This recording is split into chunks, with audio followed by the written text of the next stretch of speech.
my friends, and let's start right away with the situation at the border. And it remains very tense in Belgorod. Explosions are being reported again, so the city is being heavily shelled with many buildings already destroyed. Therefore, evacuation continues both in the border villages and in Belgorod itself.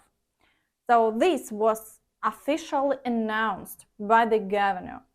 And in the Kursk region, it's reported that an S-200 missile was shot down, and now there is a blackout there.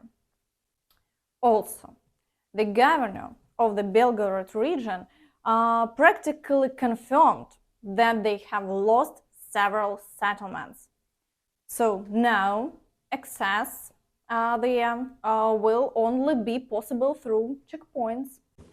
На территории Казинки, Граподола, Глотова, Грайворона, Новостроевки 1, Новостроевки 2 безыменно будет ограничен въезд. Что это значит? Это значит, будут поставлены посты, где будут присутствовать сотрудники МВД, Росгвардии, пограничной службы, Министерства обороны и администрации, который будет определен порядок посещения своих жилых домов. Ну, например, нужно покормить коров, которых там есть достаточно много хозяйств, которых и за коровами нужно ухаживать. И мы будем обеспечивать безопасный проход в то время, когда не будет обстрелов до места расположения дома. And it all started from Kyiv for 3 days. But things are not easy on Ukrainian territory either, because the Russian volunteer corps entered Russian territory. The occupiers have increased the number of shelling attacks on border towns several times, so evacuation has also been announced in the Sumy region. Under enemy fire, police are taking people out of the border area of Sumy Oblast.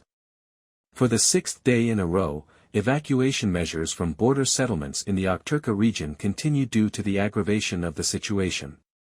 After systematic Russian airstrikes, even those who did not plan to leave their homes are leaving. Locals say that it is no longer possible to stay here. The enemy is shelling everything. It is difficult to find buildings that survived the raids of the occupiers. Law enforcement officers urge residents of settlements suffering from shelling not to hesitate and leave for safer places. If you need assistance in evacuation or any other, please contact the special line 102. Overall, the situation remains very tense throughout the border territory. So the future developments remain a matter of speculations. So there have been no new successes reported by the Russian volunteer corps, and there have been no movements on Russian territory so far. Also, there is some good news today. According to the results of the latest meeting at Ramstein, Umerov announced that the assistance will be sufficient. Пане міністре, якими є результати для України Рамштайну-20? Ну, сьогодні ювілейна така зустріч. Фокус був артилерія, фокус був повітряна оборона, фокус був все, що стосовно зараз нам потрібно ракети, ми отримали. Боєприпасів, якщо порівнювати із тим, що є у Російської Федерації, якими можуть бути тактичні і стратегічні наслідки цього? Сьогодні була трохи інакший підхід. Ми обговорили коаліцію спроможностей. У нас 8 коаліцій. Кожна країна, кожна коаліція казала, скільки вона буде надавати допомоги. Тобто ми торкнулися і артилерії. Артилерії буде надано достатньо на перший крок. Тому в цьому плані плануємо ще й збільшити виробництво. Тому їдемо з пакетом, які влаштують наші війська. З огляду на затримку 60-мільярдного пакету з боку Сполучених Штатів, який в Україні план Б тим часом? У нас тільки план А, який стратегічна мета нашої країни – кордони 91-го року, а військові цілі ми не називаємо, тому йдемо по цьому плану. Та ідея, яку просуває спікер Майк Джонсон щодо ленд-лізу для України, чи є вона прийнятною?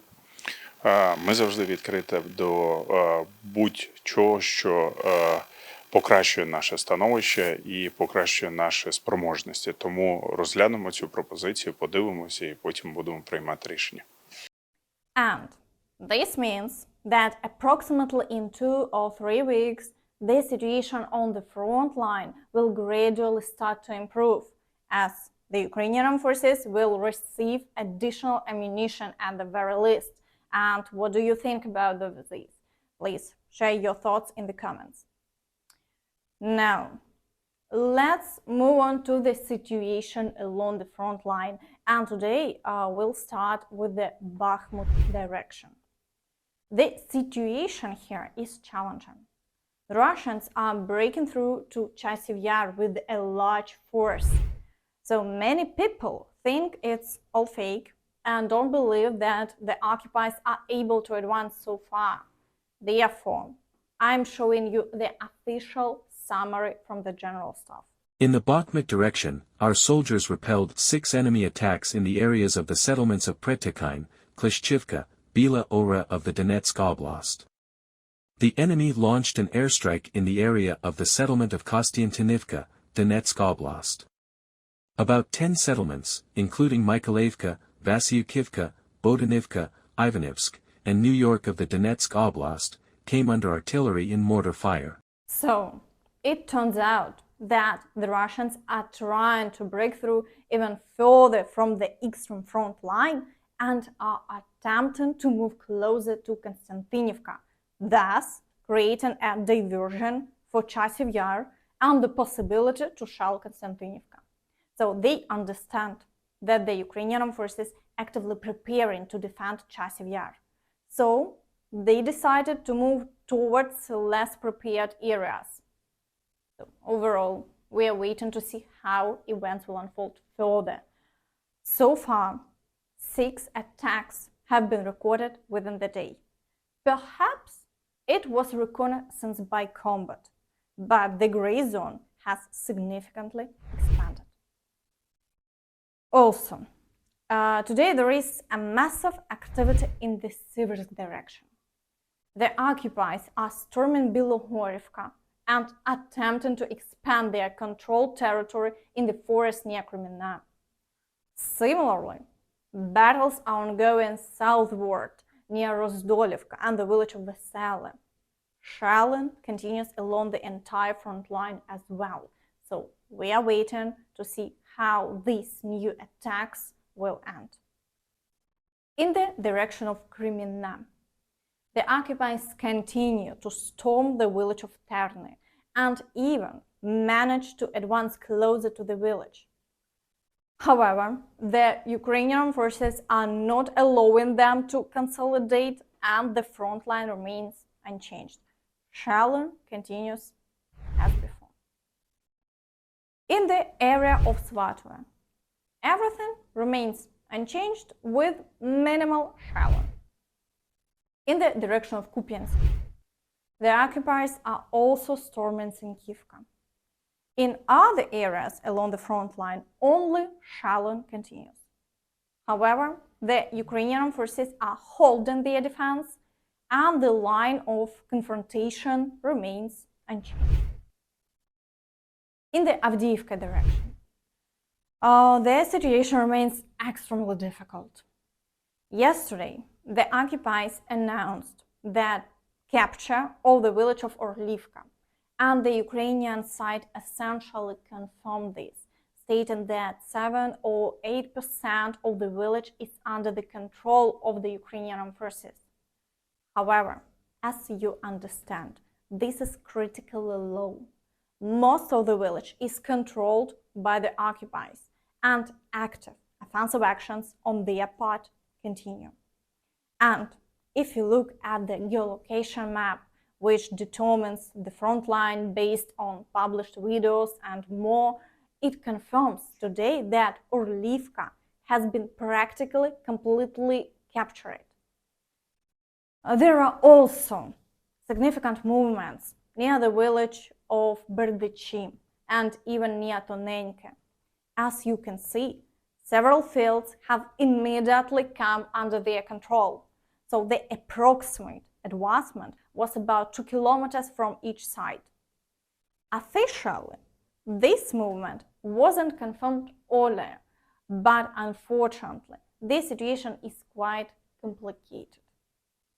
Southward, there are battles for Peromyske and Nevelske, but the Russians haven't made significant progress here, and the front line remains unchanged with the day.